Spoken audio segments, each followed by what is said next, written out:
خلقت انسانی اور اس کے بعد اس کے ساتھ ہونے والے حوادث، اور خاص طور پر صدر اسلام میں ہونے والے واقعات کہ جو قرآن جن کو بیان کر رہا ہے اس سے ہمیں وہ ایکسٹریکشن کو باہر نکالنا ہے جس کو ہم آج اپنی زندگی پر اپلائی کر سکیں۔ تعلیمات قرآن قیامت تک کے لیے ہدایت ہیں۔ ایسا نہیں ہے کہ جو قرآن کی آیات اس زمانے میں نازل ہوئی آج وہ کسی خدا نخواستہ ہماری زندگی میں اثر مرتب نہیں، ایسا نہیں ہے۔ قرآن جہاں قصے بیان کر رہا ہے، جہاں واقعات بیان کر رہا ہے، جہاں انسیڈنٹس کو، جہاں تصادم کو، جہاں انبیاء کی عبادتوں کو، انبیاء کے حالات، ہر چیز قیامت تک کے لیے ہدایت کا راستہ ہے۔ اب یہ ہمارے اپنے اوپر ہے کہ ہم قرآن سے کس طریقے سے یہ چیزوں کو ایکسٹریکٹ کرتے ہیں۔ آپ کی خدمت میں جنگ بدر کا واقعات، خلقت آدم کے واقعات اور انبیاء کے واقعات آپ کے سامنے بیان کی۔ بہرحال ہمیں ہر چیز کو اپنی زندگی میں دیکھنے کے لیے پہلی چیز تو سب سے امپورٹنٹ یہ ہے کہ ہم قرآن کی تلاوت کو اپنی زندگی کا معمول بنائیں، اور پھر اس کے بعد قرآن پر تدبر اور تفکر کو حاصل کریں۔ دیکھیں، قرآن صرف مولانا کے پڑھنے کے لیے نہیں ہے۔ مولوی صاحب قرآن پڑھے یا ہمارے اہل سنت بھائی تراویح پڑھتے ہیں تو اس میں حافظ صاحب قرآن پڑھتے ہیں، باقی لوگ پیچھے کھڑے ہوتے ہیں۔ قرآن جو ہے وہ ہر انسان کی ہدایت ہے۔ قرآن فصاحت اور بلاغت، اللہ چاہتا ہے تو نبی کو کوئی اور معجزہ بھی دے سکتا تھا، مگر جو اس زمانے میں ضرورت تھی اللہ نے ویسا ہی معجزہ دیا، اور ایک ایسا کلام دیا جو اپنے باطن میں 70 معنوں کو رکھتا ہے۔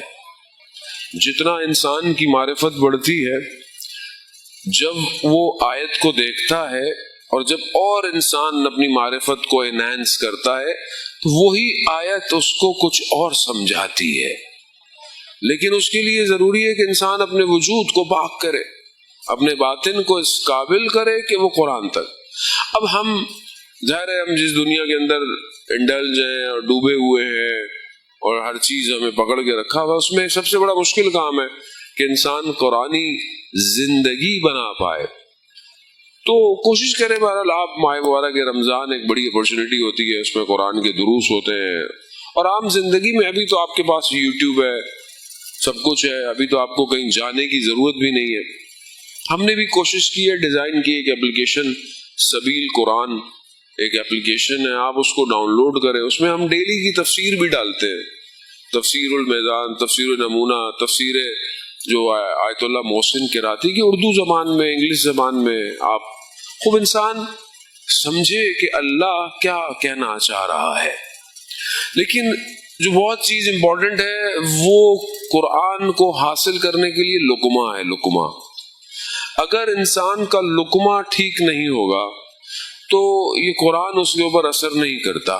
اس کی مثال میں آپ کی خدمت میں پیش کروں کہ قم المقدسہ میں ایک قبرستان ہے جس کا نام قم نو قبرستان ہے، بالکل حرم حضرت معصومہ سلام اللہ علیہ کے، اللہم صلی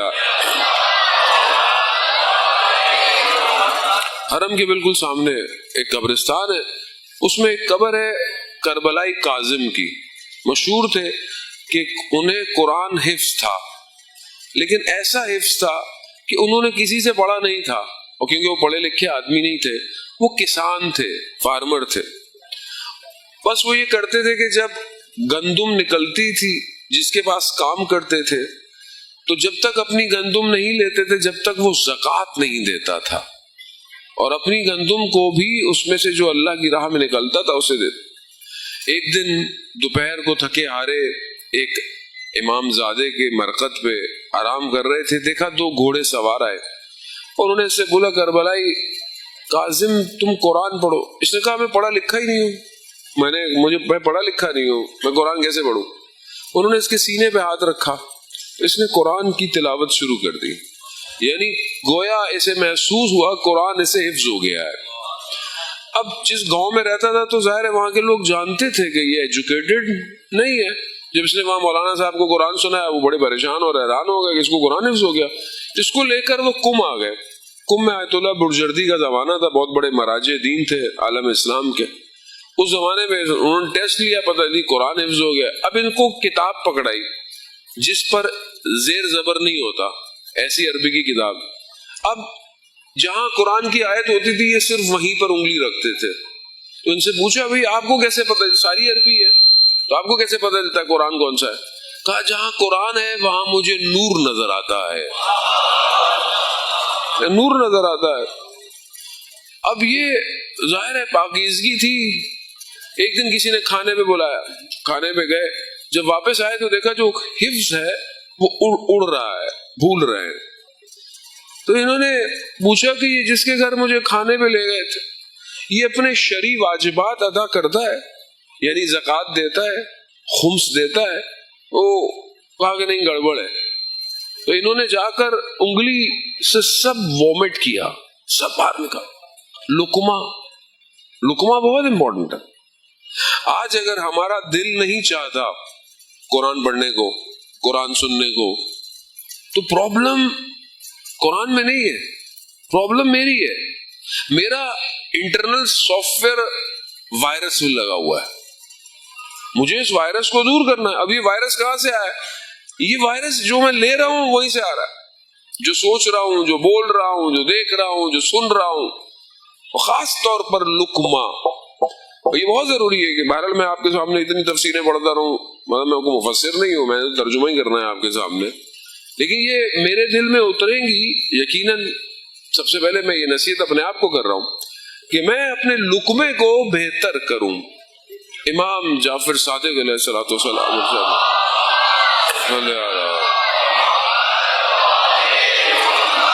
امام ارشاد فرماتے ہیں کہ نفس کی تربیت کے لیے جو چیز انسان کو کنٹرول کرنی ہے وہ شکم ہے. اب آپ بولیں گے مولانا صاحب نفس کی تربیت یعنی انسان باطن کا سیر کرنا چاہتا ہے, سیر و سلوک کرنا چاہتا ہے, عالم غیب, لیکن تعلق شکم سے.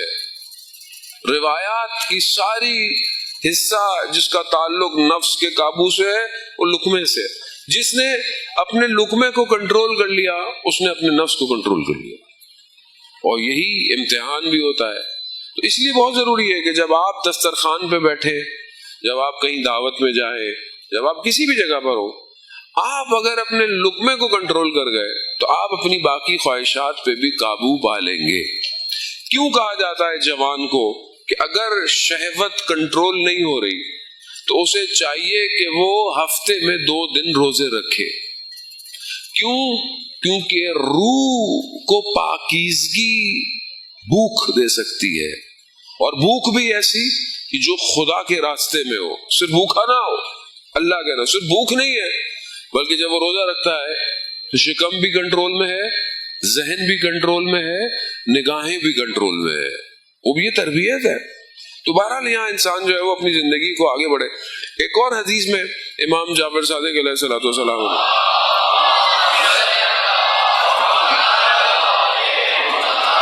امام ارشاد فرماتے ہیں, امام سے کسی نے پوچھا کہ آپ کی زندگی کس چیز پر قائم ہے؟ کالا امام صادق ہے, بہت ضروری ہے اپنی زندگی میں آپ کے گھروں میں فریم ہونے چاہیے امام صادق کے اقوال, آپ کے موبائلوں کی اسکرین پہ ہونے چاہیے. اب جب تک انسان اوریجنل ٹیکسٹ کو پڑھے گا نہیں اس کی طبیعت بھی اچھی ہونے والی.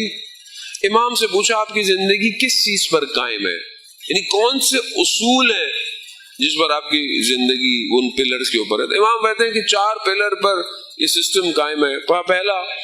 پہلا یہ کہ جو اللہ نے میری ذمہ رکھا ہے اسے میں نے ہی انجام دینا ہے. تو مجھے پتا ہے کہ جو چیز میرے ذمہ دار ہے وہ کوئی اور کر تو میں اپنی ذمہ داری کو ادا کروں. یہ میری زندگی کا پہلا اصول ہے. دوسرا امام فرماتے ہیں کہ اللہ نے جو رزق میرے لیے رکھا ہے اسے کوئی اور لے تو میں آرام سے رہتا ہوں, سکون سے رہتا ہوں. جو میرے نصیب میں ہے اسے کوئی نہیں لے سکتا. وہ بس میں سکون سے رہتا ہوں.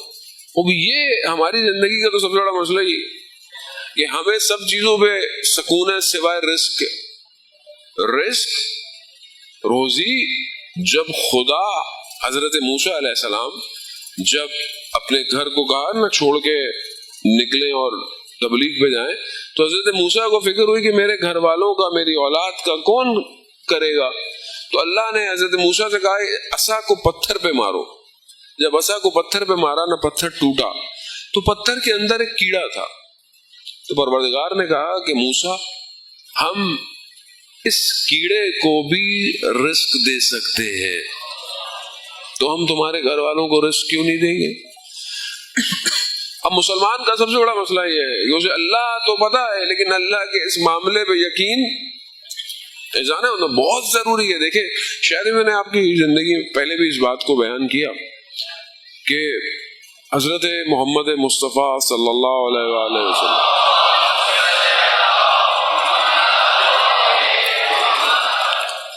جب مدینہ کی طرف جا رہے تھے تو رستے میں یا کسی اور مسافرت میں سفر میں رستے میں بہرحال ایک جگہ ملاقات ہوئی. چاہنے والا تھا, اس کے جانور تھے, تو پیغمبر نے کہا کہ مجھے, یا انہوں نے کہا کہ بھئی پیغمبر کو دودھ دے دیں آپ. بکریاں تھیں تو اس نے کہا وہ میری نہیں ہے, میں مالک نہیں ہوں, میں بہرحال کسی کی بکریاں جو ہے وہ چلا رہا. لیکن کہا کہ میں میرے لیے دعا کریں کہ اللہ میرے رزق میں اضافہ کرے. تو پیغمبر نے ہاتھ اٹھایا, اس کے لیے کہا کہ اللہ اس کے رزق میں اضافہ کرے. آگے گئے, ایک اور شخص تھا, وہ بھی چرواہا تھا, اس نے خود جو ہے وہ پیغمبر کو دودھ پیش کیا. انہوں نے دودھ لیا اور اس کے حق میں دعا کی پروردگار اس کے رزق میں برکت عطا کر. تو اصحاب نے پوچھا یا رسول اللہ, جس نے دیا نہیں اس کے رزق میں اضافہ اور جس نے دیا اس کے رزق میں برکت. تو کہا اصل چیز برکت ہے, اضافہ. ایسے اضافے کا آپ کیا کریں گے جس کو آپ استعمال ہی نہیں کر پا رہے؟ ایسے اضافے کا کیا کریں گے جس سے آپ کو رات کو نیند نہیں آتی؟ ایسے اضافے کا کیا کریں گے جس میں آپ پلاننگ ہی کرتے رہے؟ اضافہ کیا کریں گے آپ جو ہو. اور ایسے پیسے کا کیا کریں جو آپ کو آپ کے گھر والوں سے دور کر دے, آپ ایک وقت کی روٹی اپنے گھر والوں کے ساتھ بیٹھ کے نہ کھا پائیں. برکت ضروری ہے. تو امام فرماتے ہیں کہ مجھے یقین ہے کہ اللہ نے میرا رزق رکھا ہے تو میں اس معاملے میں کسی اور کو ملنے والا میں سکون میں ہوں. پھر امام فرماتے ہیں کہ تیسرا اصول میری زندگی کا کہ اللہ میرے اعمال پر ناظر ہے, دیکھ رہا ہے, تو میں اس کی بارگاہ میں حیا کرتا ہوں. اللہ میرے اعمال کو دیکھ رہا ہے. ابھی آپ موٹر وے پہ گاڑی چلائیں, سپیڈ کبھی آج کل سونا کم ہو جاتی ہے کبھی بڑھ جاتی ہے موٹر وے پہ, آپ دیکھتے ہیں وہ دور لائٹیں نظر آ رہی ہیں, فوراً سپیڈ آپ کی ہلکی ہو جاتی ہے. کیوں؟ جرمانہ آ جائے گا, کیمرے لگے ہوئے, سیٹ بیلٹ پہ آپ کو جرمانہ. کیمرے نہ لگے ہوئے ہوں, کیمرے یہ جو یورپ میں لوگ آپ کو لگتا ہے نا اتنے لوگ پابندی کرتے ہیں, یہ کیمروں کا کمال ہے. کیمرے ہٹا دیں تو آپ کو پتا چلے گا اصل انسان کون ہے. جو اصل انسان ہے وہ خوف خدا رکھتا ہے, وہ یہ نہیں دیکھتا کہ کوئی اور دیکھ رہا ہے یا مجھے نہیں دیکھ رہا. تو یہ ایسے ہی ہے کہ اگر اللہ دیکھ رہا ہے تو پھر ہماری زندگی میں خدا ہمارے اعمال کو دیکھ رہا ہے. چوتھا اصول امام فرماتے ہیں کہ میری زندگی اپنی موت کی طرف بڑھتی جا رہی ہے, میری منزل موت, تو میں اس کے لیے تیار رہتا ہوں. یہ چار اصول جانے محترم بہت ضروری ہے. تو بہرحال انسان اپنی زندگی میں, بہرحال ہماری گفتگو جو ہے وہ گریجولی جو ہے وہ چل رہی تھی. کل میں نے آپ کی زندگی میں جنگ بدر سے واقعات کو پیش کیا. آج بس میں آپ کی خدمت میں جنگ احد کی کچھ گفتگو تاکہ اس میں سے ایکسٹریکشن نکال سکے. یہ بہت ضروری ہے کہ تاریخ میں جو ہوا وہ کیوں ہوا. پروردگار جو ہے وہ جنگ احد کو جب بیان کرتا ہے تو خاص طور پر جنگ احد میں بیان سے پہلے پروردگار جو ہے وہ سورہ احزاب کی ایک آیت آپ کی خدمت میں کہ پروردگار نبی کے بارے میں ارشاد فرما رہا ہے. کیا فرما رہا ہے؟ النبی اولا بالمومنین من انفسہم، کہ نبی جو ہے وہ مومن پر اس سے زیادہ اختیار رکھتا ہے. یعنی جتنا مجھ پر میرے اوپر اختیار ہے، میرے سے زیادہ اختیار نبی کا میرے اوپر ہے. یعنی اگر نبی تمہیں کچھ کہہ دے تو تم نے کیا کرنا ہے؟ انہیں نہیں بولا کہ نہیں مجھے یہ سمجھ میں آ رہا تھا یا میرا دل چاہ رہا تھا. نہیں، اللہ کہہ رہا ہے اس کا اختیار تم پر. سورہ قرآن ہے جانے محترم. اب آپ آگے چلیں گے، بہرحال آپ کو جنگ جو ہے وہ نظر آئے گی. اب جنگ میں ہوا کیا؟ جنگ میں پروردگار قرآن کی آیت میں اسٹریٹ جو ہے وہ اس واقعے کو بیان کر رہا ہے. یعنی صاف صاف جو ہے وہ کہہ رہا ہے. آیت نمبر آل عمران، سورہ آل عمران آیت نمبر 152 میں پروردگار جنگ کے واقعے کو بیان. میں قرآن کی آیت نہیں پڑھتا، آپ خود گھر جا کر دیکھیے گا، میں اس کا ترجمہ آپ کی خدمت میں. پروردگار کہہ رہا ہے کہ خدا نے جو وعدہ کیا تھا تمہارے لیے، بریکٹ میں جنگ احد، اس کو تحقق دیا. یعنی جو وعدہ کیا تھا اس کو کامیابی دی. یعنی تم جنگ جیت چکے تھے. جو اللہ نے تم سے وعدہ کیا تم جنگ جیت چکے تھے. آگے کیا ہوا؟ کہا اور دشمن جو ہے وہ اپنے بارڈر تک، یعنی اپنے مرز تک، اپنے جو اس کے بارڈر تھے اس تک وہ پیچھے جا چکا تھا، اس کو کھینچ دیا تھا پیچھے. مگر کچھ لوگوں نے غنیمت سے زیادہ محبت کی. قرآن کی آیت ہے، میں عربی کی آپ کو عبارت پڑھ دیتا ہوں. کیا ہے؟ پروردگار کہہ رہا ہے کہ تحبون منکم من یرید الدنیا، تم میں سے کچھ لوگوں نے مال غنیمت سے محبت کی. ہوا کیا کہ پھر تم اس چیز سے ہٹ گئے جو تمہیں حکم دیا گیا تھا، اور پھر دنیا چاہتے تھے، آخرت کو بھول گئے، اور پھر تمہارا امتحان شروع ہو گیا، اور پھر تمہارے ساتھ جو ہوا وہ تم نے دیکھا. جنگ احد میں ہوا کیا؟ جنگ احد ایک احد کی پہاڑی ہے جو آج بھی ہے، ظاہر شکل اس کی اس طرح نہیں رہی ہے. وہ اسٹریٹجیکل جگہ تھی. اس میں ایک اس کے پیچھے ایک بہت نیرو، جسے فارسی میں تنگ کہتے ہیں، تنگ یعنی اردو میں بھی تنگ گلی کہہ دینا، یا وہ ایک نیرو پیسج تھا، لیکن اس میں ایک لوپ ہول تھا کہ دشمن پوری پہاڑی طے کر کے پیچھے سے حملہ کر سکتا ہے.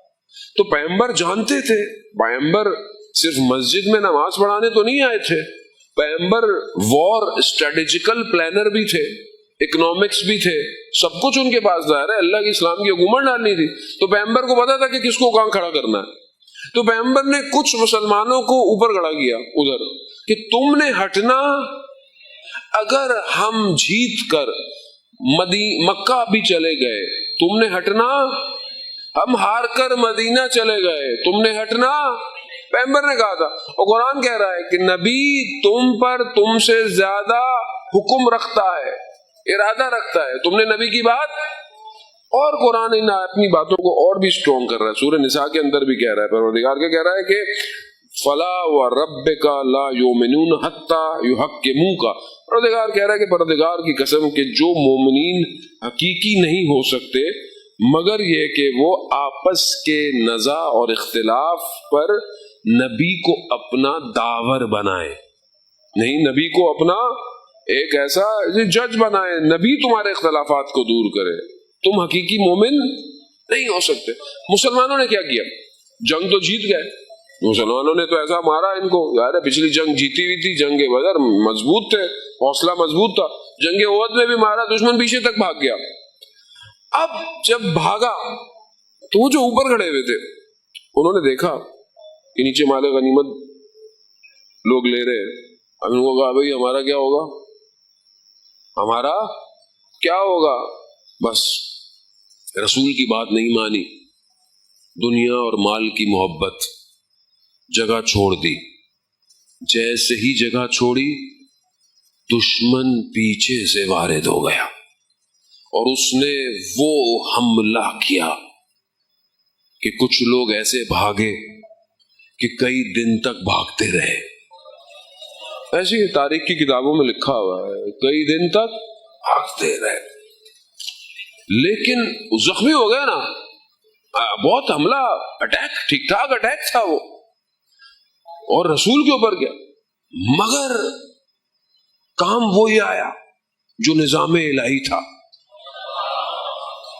وہی نظام الہی کام, وہی جس نے آ کر رسول کے ساتھ ساتھ خوب اسی ٹائم پر دشمن نے پروپیگنڈا بھی کیا.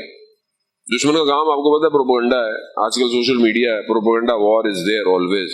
اس لیے آپ کو خود بابصیرت ہونا چاہیے کہ ہر کلپ کو فارورڈ, ہر کلپ پہ یقین, وہ بھی آپ کی ضروری ہے. مجھے افسوس ہوتا ہے بعض اوقات بڑے بڑے لکھے لوگ بعض اوقات وہ بھیج رہے ہوتے ہیں کہ مولانا صاحب آپ نے کیا کہہ دیا, سنا خود نہیں ہوتا, نہ خود سنا ہوتا ہے, نہ تحلیل کی ہوتی ہے, نہ پوچھا ہوتا ہے, بس فارورڈ کر دو, لگے ہاتھوں, ہمارا بھی ہاتھ کہیں نہ کہیں دھل ہی جائے کہیں نہ کہیں.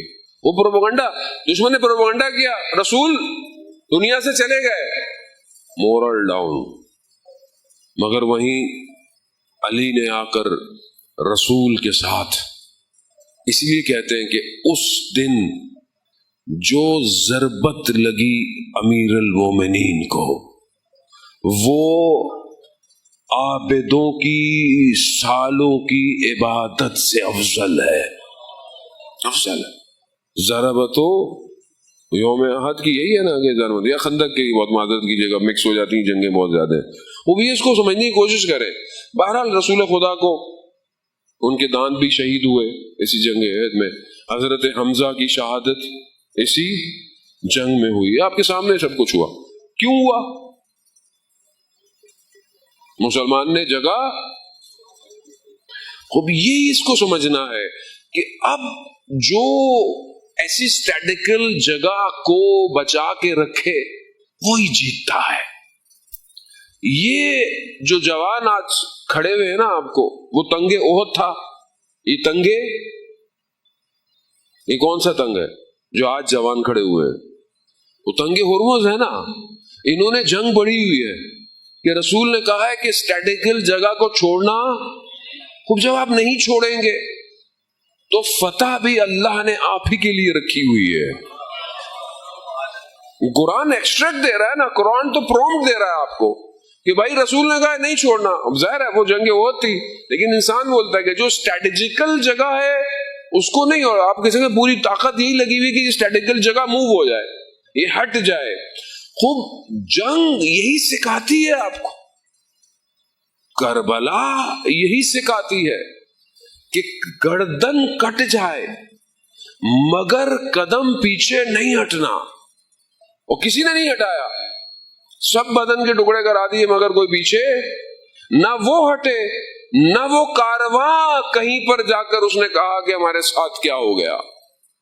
جب ابن زیاد لعین نے بلایا جناب زینب کو, کہا کہ دیکھو یہ کیا کر دیا, خدا نے کیا کر دیا, تو بی بی نے کیا کہا, ما رأیت الا جمیلا, ہمیں جمال کے سوا کربلا میں کچھ نظر نہیں آیا. یہ جمال کیسا ہے, یہاں تو بدن کٹ گئے. کہا نہیں, یہی اصل خوبصورتی ہے, اور اس کمال تک پہنچنے کے لیے مصیبت سے گزرنا پڑتا ہے, یہ ضروری ہے.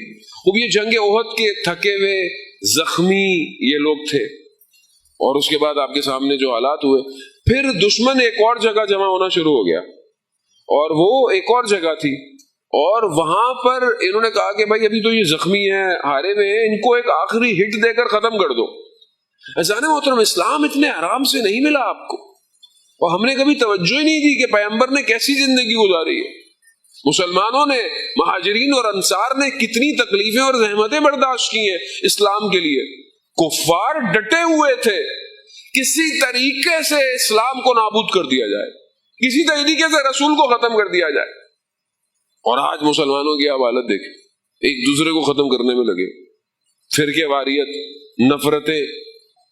آپ رسول کی زندگی کو دیکھیں, خود فرماتے ہیں جتنی مشکل مجھ پہ پڑی کسی نبی کے اوپر نہیں پڑی. اور رسول کی زندگی دیکھیں, عزیزان محترم, شافی محشر ہے. اللہ نے رحمت کو 100 حصوں میں تقسیم کیا, ایک حصہ پورے عالم کو دیا, 99 حصے رحمت کے اپنے محبوب کے لیے رکھا. رحمت للعالمین. اور ہمارے پاس زندگی میں ٹائم نہیں ہے کہ ہم سنن نبی پر کوئی کتاب پڑھ لیں، اور امید یہ ہے کہ قیامت والے دن ہماری شفاعت فرمائیں گے پیغمبر. ہم نے کتاب ہی نہیں پڑھی، ہے ہی نہیں. اہل سنت کسی اور چکر میں لگے ہوئے، شیعہ کسی اور چکر میں لگے ہوئے. نبی کہاں ہے جو محور ہے دین کا، جو محبوب کبریا ہے؟ یہ سب جو آپ مانتے ہیں کس نے کہا ہے؟ بیانا مدینۃ العلم والی، کس نے کہا؟ حسین منی و نامن کس نے کہا؟ فاطمہ تو بزہ تو منی. خود رسول کہاں ہے زندگی میں؟ کتنی سنت میری زندگی میں رسول کی ہیں. تو مشکل تھی، وہ اس جگہ پر یہ جمع ہوئے، انہوں نے کہا آخری اٹ مارے. مسلمانوں کو پتہ چلا پروردگار رسول خدا نے کہا کہ بھائی تیار ہو. جو زخمی تھے وہ بھی تیار ہو گئے اور جانے لگے اس طرف. دشمن ظاہر ہے اسپائی ایجنٹ تو تھے اس کے بھی اپنے. اس نے خبر دی کفار مکہ کو کہ دیکھو مسلمان جس ارادے اور نیت سے آ رہے ہیں نا وہ سن لو. مسلمان زندہ رہنے نہیں آ رہے، قدموں پہ نہیں آ رہے، وہ گردنوں پر آ رہے ہیں. اس کا مطلب ہے وہ گردنیں کٹوائیں گے آ کر، اور تم نہیں جیت سکتے ان سے. بھاگ گئے، پھر نہیں آیا کفار. پھر خندق آپ کے سامنے. خندق میں کیا ہوا؟ پھر خیبر تو یہودیوں کے ساتھ تھی، اس میں کیا ہوا یہ آپ کے سامنے بہرحال میں آئندہ بیان کروں. پھر کفار مکہ کے ساتھ کچھ اور ہوا جو کہ صلح حدیبیہ. تو وہ خود اس پہ قرآن بڑا امفیسائز ہے جا رہا ہے محترم. قرآن بہت ڈیٹیل میں ان چیزوں کو بیان کر رہا ہے اور ایکسٹریکشن دے رہا ہے، آپ کو سمجھانے کے لیے دے رہا ہے کہ نبی کون ہوتا ہے. تو نبی کو سمجھے. ہماری زندگی میں آپ یقین کریں نبی نہیں ہے، نہ تعلیمات نبوی ہے ہماری زندگی میں. سنت پہ تو ہم عمل کرتے نہیں. اہل سنت کہتے ہیں ہم سنت پہ عمل کرتے ہیں، شیعہ جو ہیں وہ ویسے ہی ماشاءاللہ. تو بہت ضروری ہے کہ دین کو وہاں سے لے جہاں دین اترا ہے. دین اترا ہے جانے محترم. خوب یہ کمال، یہ مصیبتوں سے گزرنا ضروری ہے. مومن اگر مصیبتوں کو طے نہ کرے تو اپنے سفر کو قرار نہیں پاتا. آج ہم جس معاشرے میں ہیں، میں ہر دفعہ ریپیٹ بھی کرتا ہوں کہ ہم امام کا انتظار کر رہے ہیں، اور امام جب تک نہیں آئے گا، جب تک امت نہیں بنے گی. امت بننا ضروری ہے. تو سب سے پہلی چیز آپ خود ہے، اپنے آپ کو بہتر کریں. تو آغا عالم دین تھے نجف اشرف کے آغا خلخالی، اور وہ اس واقعے وہ بیان کرتے ہیں کہ ایک اور آیت اللہ بڑے بعد میں بہت بڑے عالم دین بنے بزرگ نجف کے بازار میں کھڑے ہو کر زمین سے پیاس اٹھا رہے تھے. تو میں سمجھ گیا کہ پیاس جو ہے وہ ان کی ابا سے کھل کے گر گیا تو یہ اٹھا رہے ہیں. لیکن دیکھا مسکرا بھی رہے تھے. تو میں بھی ان کے قریب گیا، ان کے پیاس اٹھانے میں مدد کی. انہوں نے رپیٹے اور چل پڑے. جب چلنے لگے تو میں نے کہا یہ تو میں سمجھ گیا کہ پیاس آپ کے گر گئے تھے تو آپ اٹھا رہے ہیں، لیکن آپ مسکرا کیوں رہے تھے؟ تو کہنے لگے کہ جب میں پیاس اٹھا رہا تھا تو مجھے اپنی جوانی یاد آ رہی تھی کہ جب میں نیا نجف آیا، جب میں نیا صلوات پہ محمد.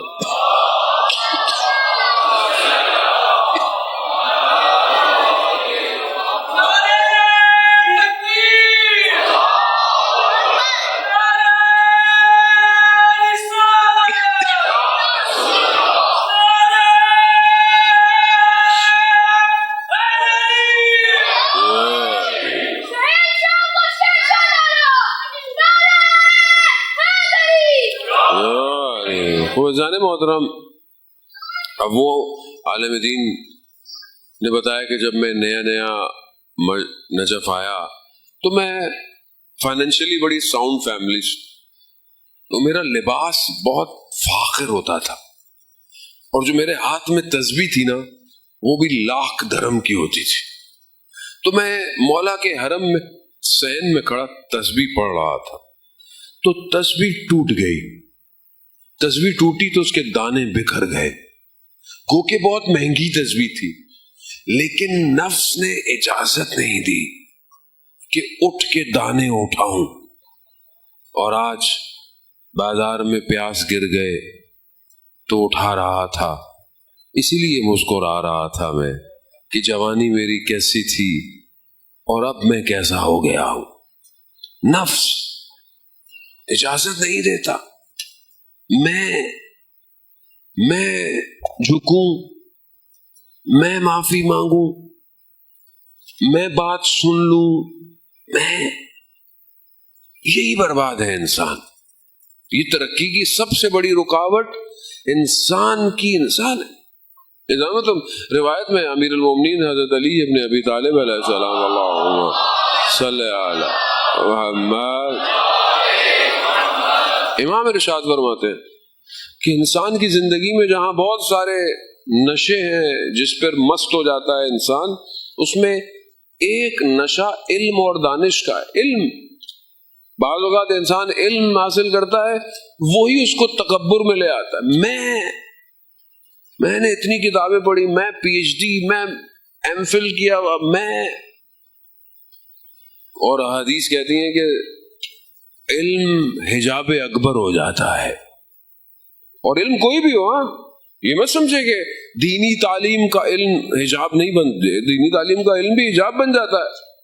اگر انسان کے اندر تقوی نہ ہو، یہی علم اس کو برباد کر دیتا ہے. آیت اللہ بروجردی کے بارے میں کہتے ہیں، آیت اللہ بروجردی کے ایک دوست تھے، ان کے کلاس فیلو جسے کہتے ہیں نا آپ ساتھ پڑھنے والے، مریض تھے. تو اگر آخری وقت ہے تو یہ چلے گئے ان کی خدمت میں کہ بھائی میں دوست ہے میرا، میں افسوس دعا کروں ان کے لیے. آخری وقت ہے بستر پہ، کیا کہہ رہے ہیں؟ اب سوچیں آیت اللہ بروجردی کے ساتھ پڑھا ہوگا، کیا پڑھا ہوگا؟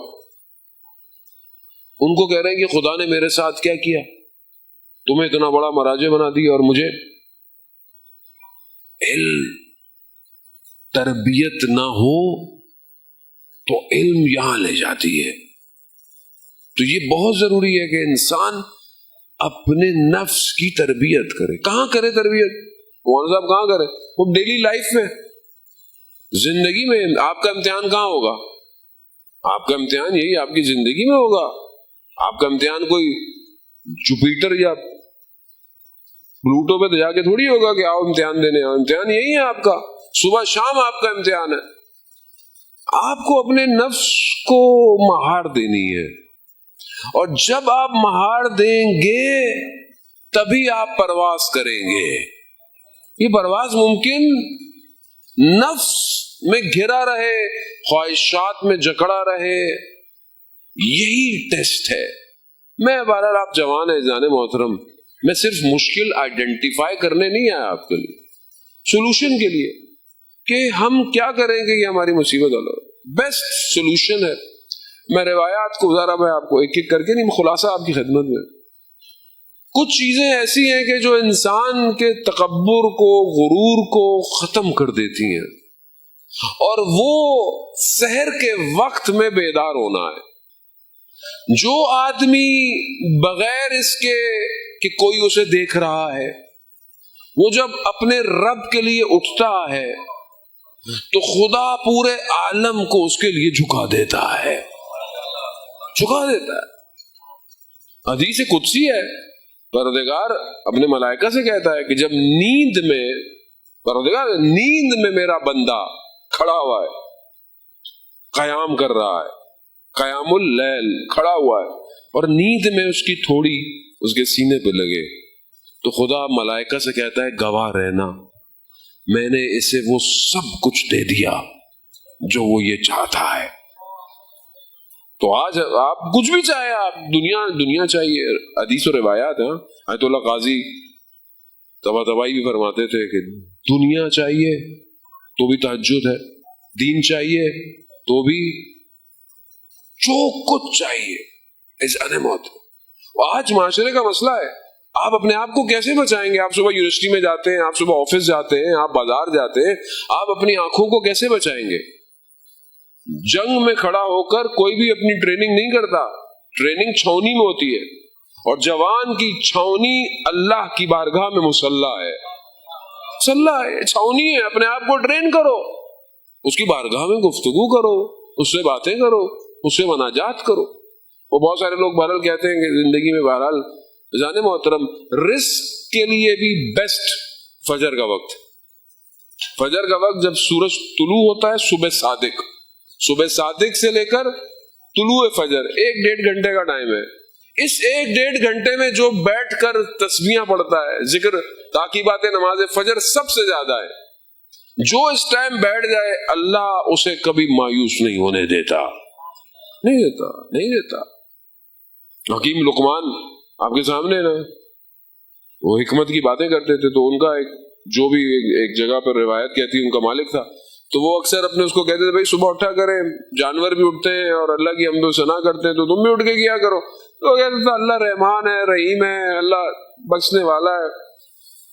مالک نے حکیم لقمان کو کچھ بیج دیے، گندم کے، جاؤ گندم بو کر آؤ تاکہ فصل جو ہے وہ، کچھ مہینے گزر گئے، کہا چلو فصل دیکھنے گئے تو گھاس پھوس تھی، کہا تو گندم کہاں ہے؟ کہا میں نے بھی کہا گھاس پھوس ڈال دو، اللہ رحمان ہے، گندم باہر آ جائے گی۔ تو اس نے کہا تمہارا دماغ ٹھیک ہے، جو بیج بو گے وہی تو باہر آئے گا۔ تو کہا میں بھی تو یہ کہہ رہا ہوں، جو اٹھ کے اس کو سجدہ کرے گا تبھی تو وہ رحمان اور رحیم ہے،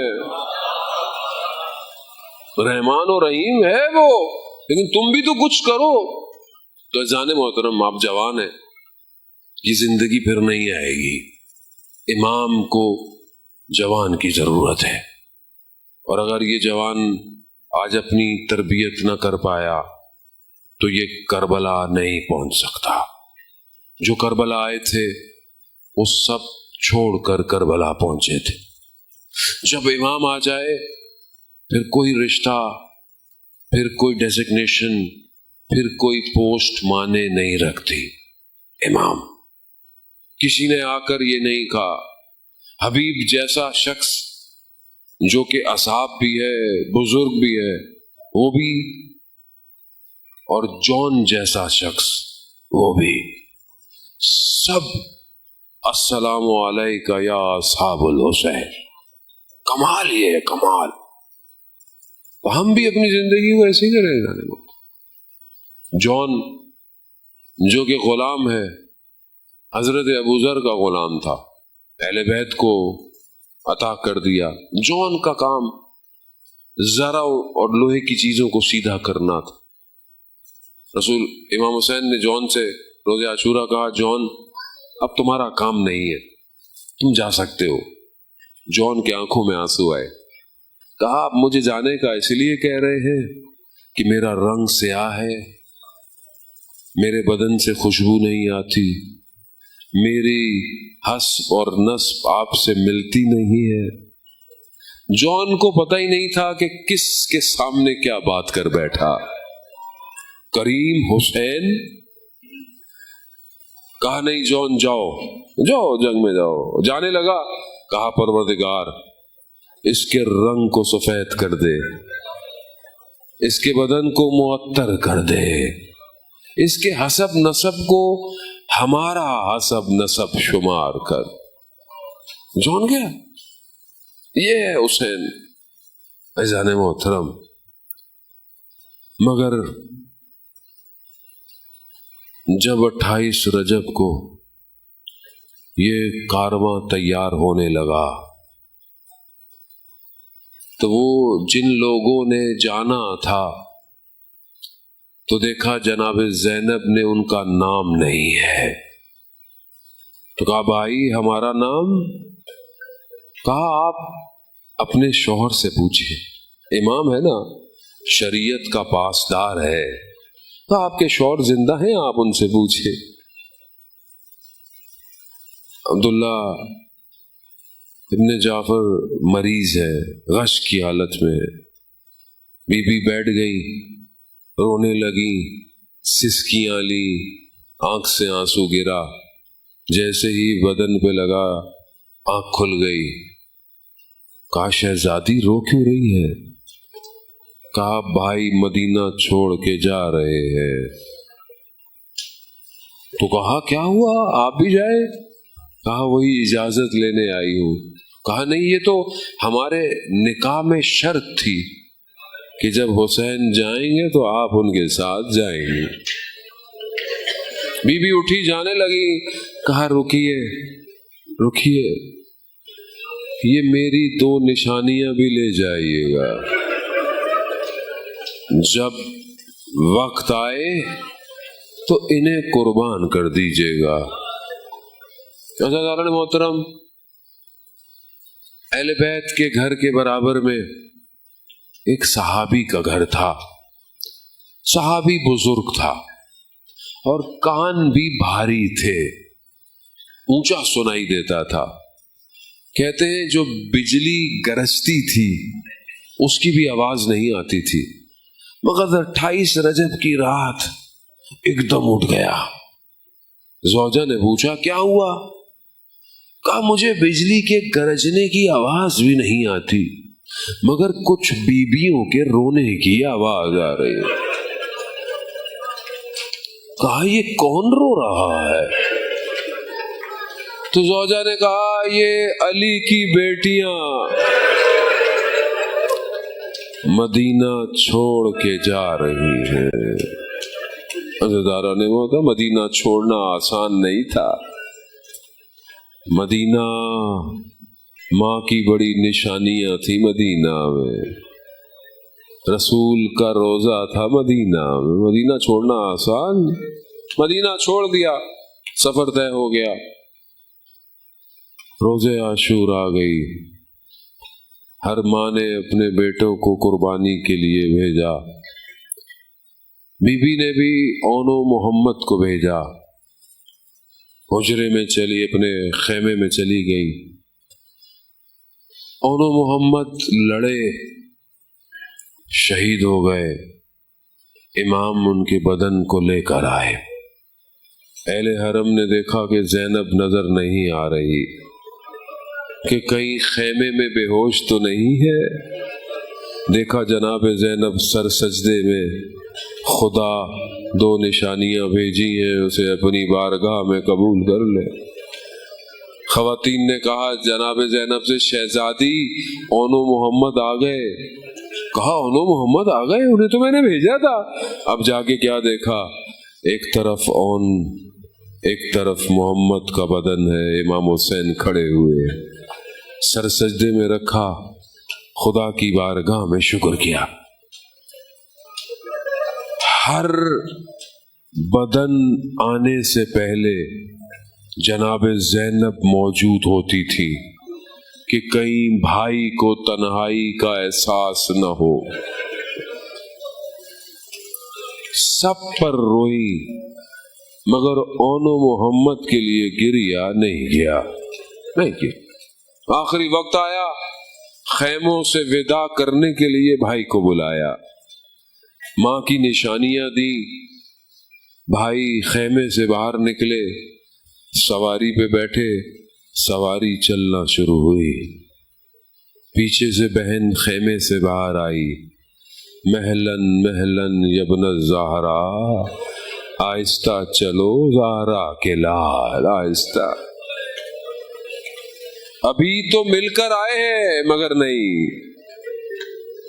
حسرت کی نگاہ سے بھائی کی سواری کے پیچھے پیچھے بہن بھی جانتی ہے بھائی گیا، واپس نہیں آئے گا۔ مہلن مہلن، آہستہ آہستہ۔ بھائی نے پوچھا بہن کیا ہوا؟